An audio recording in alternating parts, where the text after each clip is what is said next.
Late last year, Volvo India announced its intentions to bring down a battery electric vehicle, a fully electric vehicle to its Indian market. And that's exactly what we have here on our first drive experience today. This is the XC40 Recharge. Well, it's been quite late in coming because of course the semiconductor shortage and supply chain issues, but the XC40 is finally here. Volvo India has said that they will announce prices for the XC40 Recharge in the month of July, and of course deliveries will begin soon thereafter. But here we are experiencing this on the Delhi, or rather the Gurgaon Jaipur highway. Let's see what the XC40 Recharge has to offer.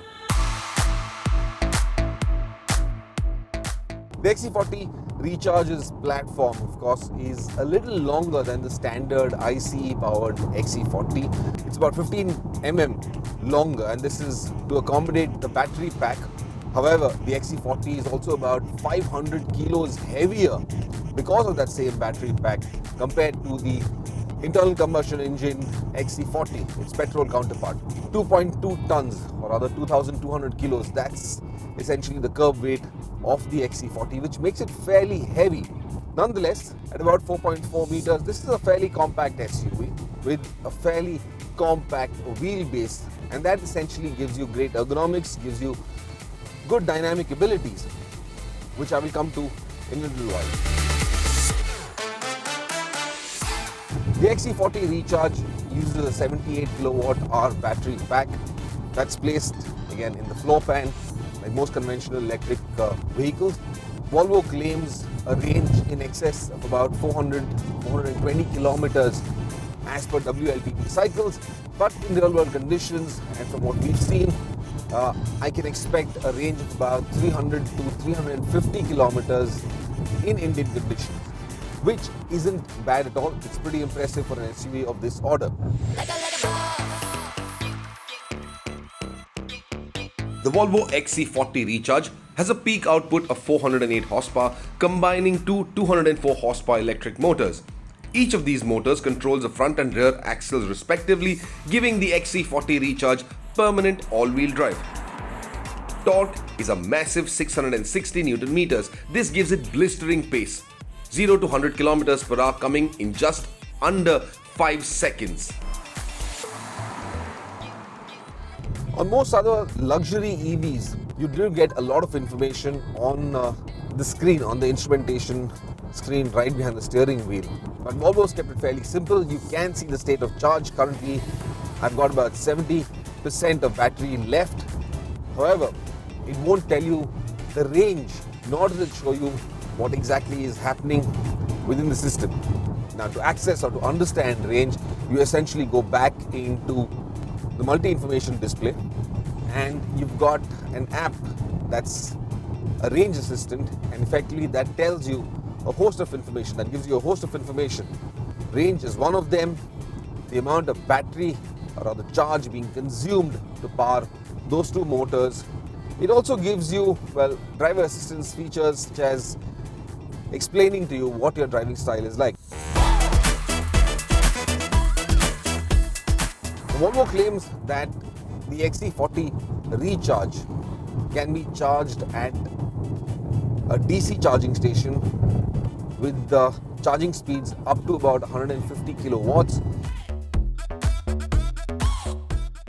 Volvo will also provide wall-box home charging systems, and those will charge at 11 kilowatt on an AC connection.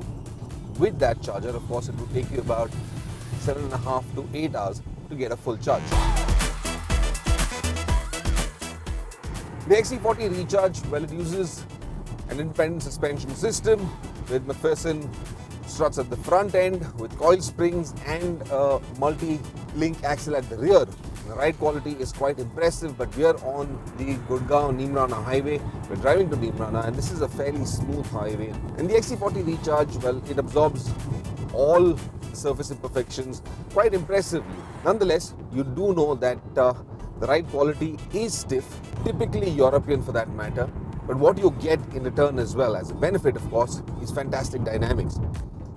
Just as simple as it is to use, there are a few quirks that the XC40 Recharge has which takes a bit getting used to. Case in example, you've got a recuperative or a regenerative mode which uses, or rather gives you that one pedal drive feel. But to activate it, you have to go through the central menu on the multi-information display screen, the tablet right here on the dashboard. And those are a couple of menus away from the home screen. So, well, you just have to get into it. It does not have a one-touch system that activates that one pedal feel. The braking effort that you get once you activate that one pedal feel, well, is pretty aggressive. And what you have to learn is that to activate it, or rather to make that sensation a little calmer, a little gentler, you need to gradually reduce throttle pressure. Now this takes some getting used to. It's a matter of habit, and habit that you will have to build in.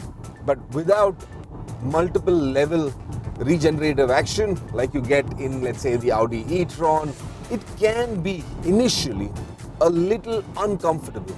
That said, with that one pedal drive, you can see fairly good regeneration happening into the system. Now Volvo hasn't exactly indicated, but I'm assuming you can recuperate anywhere between 10 to 15% of energy into the XC40 Recharge, which essentially extends or gives you a little bit more range than what you'd expect.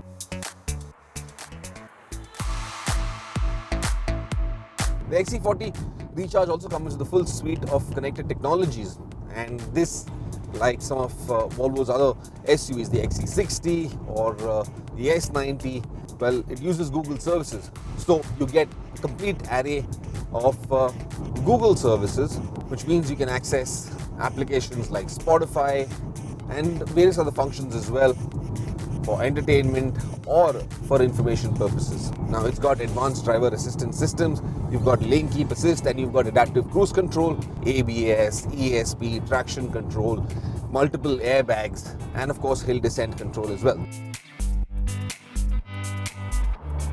So the XC40 Recharge, well, it's a promising SUV, a promising electric SUV, and gauging from what Volvo's done in India so far, where they've got some brilliant products, well specced and at great pricing, I believe the XC40 Recharge, well, could also be one of those promising candidates to be a big success story for Volvo India in this market.